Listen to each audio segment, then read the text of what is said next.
நிறைய பணிகளை நிறைவேற்றி கொடுத்திருக்கக்கூடிய அந்த உணர்வோடு உரிமையோடு நான் நம்முடைய வேட்பாளருக்கு வாக்கு கேட்க வந்திருக்கிறேன். அந்த முக்கியமான சாதனைகளில் அனைத்தையும் சொல்வதற்கு நேரம் இல்லை. ஆனால் தலைப்புச் செய்தியாக சிலவற்றை மட்டும் நான் சொல்ல விரும்புகிறேன். ஓசூரில் 100 கோடியில் பிரம்மாண்ட மருத்துவமனை என்று சொல்றதை விட அதை பார்க்கவே ஒரு திருமண மாளிகை மாதிரி அமைந்திருக்கிறது.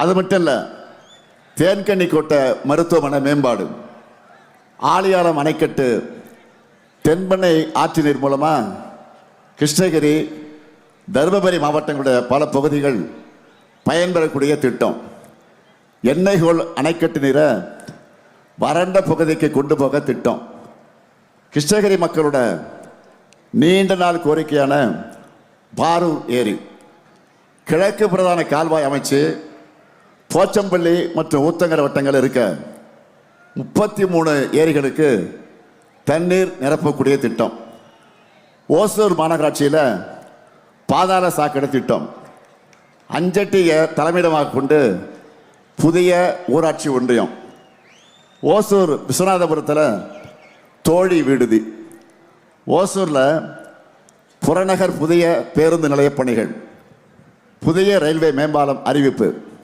என கிருஷ்ணகிரி இந்த அளவிற்கு எந்த அளவுக்கு இல்லாத அளவுக்கு ஒரு பெரும் வளர்ச்சியை ஓசூர் அடைஞ்சிருக்கு.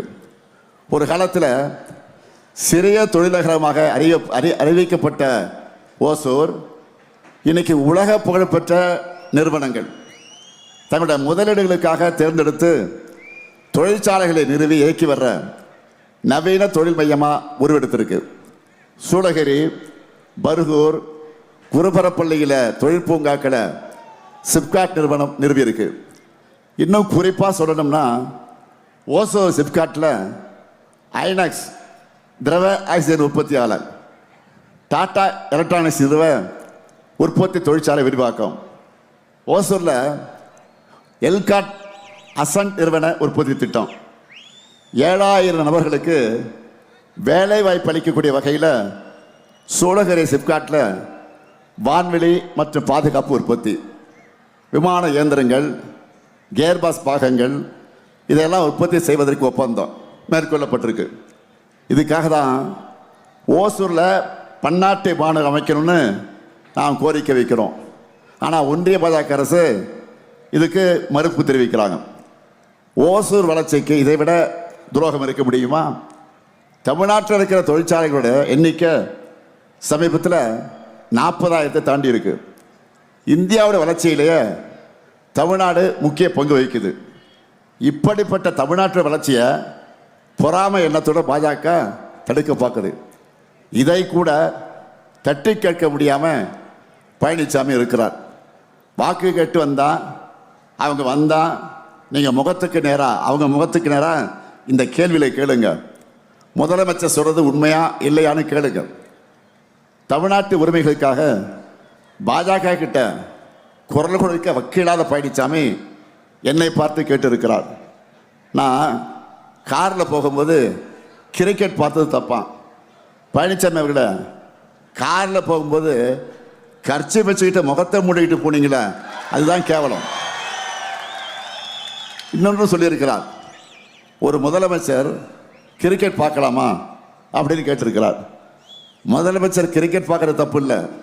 முதலமைச்சராக இருந்துட்டு தூத்துக்குடியில் 13 அப்பாவையில் சுட்டு கொண்ட டிவியில் பார்த்து தான் தெரிஞ்சுக்கிட்டேன்னு வெக்கம் இல்லாமல் சிரிச்சுக்கிட்டே சொன்னீங்களே அதுதான் மாபெரும் தப்பு, மிகப்பெரிய கேவலம். பழனிசாமியை அவருடைய ஓனர் மோடியை பார்த்து தான் கேள்வி கேட்கணும். நேற்று இரவு 8 மணிக்கு பிரதமர் அவர்கள் தொலைக்காட்சியில் பேசியிருக்கிறார். அதை பிரதமர் மோடியின் உரை என்று சொல்வதை விட பாஜக தலைவர் மோடி அவர்கள் அரசியல் உரை என்று தான் சொல்லணும். தேர்தல் நடத்தை விதிமுறை அமலில் இருக்கும்போது தேசிய கொடியின் பின்னணியில் வார்த்தைக்கு வார்த்தை எதிர்கட்சிகளை திட்டி அவர் பேசியிருக்கிறார். தேர்தல் பரப்புரை கூட்டத்தில் பேச வேண்டியதெல்லாம் அரசு சார்பான உரைகளை பேசியிருக்கிறார். இது ஒரு அப்பட்டமான விதிமீறல். டீலிமிட்டேஷன் விவகாரத்தில், சட்ட விவகாரத்தில் நாடாளுமன்றத்தில் முதல் முறையாக தோல்வி அடைஞ்ச பதட்டத்தில் அவர் இப்படியெல்லாம் பேசிக்கிட்டு இருக்கிறார். தேர்தலுக்கு நடுவில் இந்த கருப்பு சட்டத்தை கொண்டு வந்தால் நாம் அசால்ட்டாக விட்டுருவோம்னு நினைச்சார். ஆனால் அப்படியே உல்டாவாக நடந்துருச்சு. தென் மாநில மக்கள் கொதித்து போயிருந்தாங்க. அவர் கூட்டணிக்கு படுதோல்வி உறுதியாகியிருக்கு. அதனால் டேமேஜ் கண்ட்ரோல் செய்ய இப்போ என்ன முயற்சி பண்ணுறார்? மகளிர் இடஒதுக்கீட்டை எதிர்க்கட்சிகள் தடுக்கிறாங்கன்னு சொல்லி அப்படிப்பட்ட அபாண்டத்தை அவர் செய்து கொண்டிருக்கிறார். இதுவும் வேலைக்கு ஆகலை. தேர்தல் நேரத்தில் அவர் நம்ம மேலே ஏவ நினைச்ச அஸ்திரம் இப்போ பூமாரம் வாங்கி அவருக்கே வினையாயிடுச்சு, முதலுக்கே மோசமாயிடுச்சு. மோடி அவர்களே, it's a too late. April 17ஆம் தேதியோட என்டிஏ கூட்டணியோட சாப்டர் க்ளோஸ் ஆக போகுது. பாஜக கூட்டணிக்கு மெஜாரிட்டி இருக்கிற நாடாளுமன்றத்திலேயே என்டிஏ கூட்டணியை நிலைகுலியும் வச்சுருக்கிறோம். அப்போ பாஜகவுக்கு அட்ரஸே இல்லாத தமிழ்நாட்டில் என்ன நிலைமை ஆகன்னு மட்டும் கொஞ்சம் எண்ணி பாருங்க. தமிழ்நாடு முழுக்க மக்களை பார்த்து சந்திச்சுட்டு தான் நான் தெளிவாக சொல்கிறேன். திராவிட மாடல் அரசினுடைய திட்டங்கள் எல்லா ஊர்லேயும் இன்றைக்கு செம்ம ரீச் ஆகிருக்கு. நான் எந்த வீட்டுக்கு போனாலும் அங்கே பயனாளிகள் இருக்காங்க. நான் பெருமையோடு சொல்கிறேன், இந்த அரசு குழந்தைகள் முதல் முதியவர்கள் வர அனைவருக்குமான நலத்திட்டங்கள் எல்லாம் செஞ்சுக்கிட்டு இருக்கு. எப்படி இதை சொல்கிறேன் என்பதற்கு சில முக்கியமான திட்டங்களை சொல்கிறேன். ஒரு குழந்தை பிறக்கிறதுக்கு முன்னாடியே நம்ம அரசில் பாதுகாப்பான பிரசவம், மகப்பேறு நிதியுதவி திட்டம், ஊட்டச்சத்து இதெல்லாம் வழங்குகிறோம். அந்த வயசில் இருந்து ஊட்டச்சத்தை உறுதி செய்ய திட்டம், பள்ளிக்கு வந்ததும் காலை உணவு திட்டம், அதையும் இனி 8ஆம் வகுப்பு வரை விரிவுபடுத்த போகிறோம்.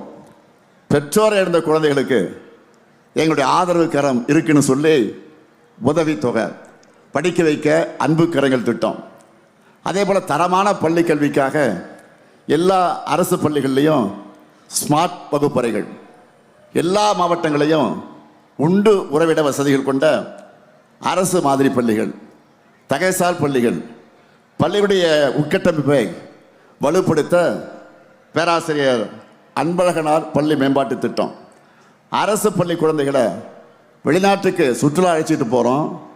இப்படி இவங்க பள்ளி கல்வியை முடித்ததும் நான் முதல்ல கல்லூரி கனவு, உயர்வுக்கு படி, இந்த திட்டங்கள் மூலமாக கல்விக்கு வழிகாட்டுறோம். அது மட்டுமா, கல்லூரியில் படிக்க புதுமை பெண், தமிழ் புது திட்டங்களில் மாதம் 1000 ரூபாய் ஊக்கத்தொகை. அடுத்து அமையவிருக்கக்கூடிய ஆட்சியில் அதையே உயர்த்தி 1500 ரூபாய் உயர்த்த போகிறோம். கல்லூரியில் படிக்கும் போதே நான் முதல்ல திறன் பயிற்சி தரோம். அதோட கல்லூரியில் படிக்கிற மாணவர்களுக்கு 10 லட்சம் லேப்டாப் கணிகளை வழங்கி உலகம் உங்கள் கையில் திட்டம். உறுதியாக சொல்கிறேன், அடுத்த 5 வருஷத்தில் மேலும் 35 லட்சம் பேருக்கு அந்த லேப்டாப்களை வழங்க போகிறோம்.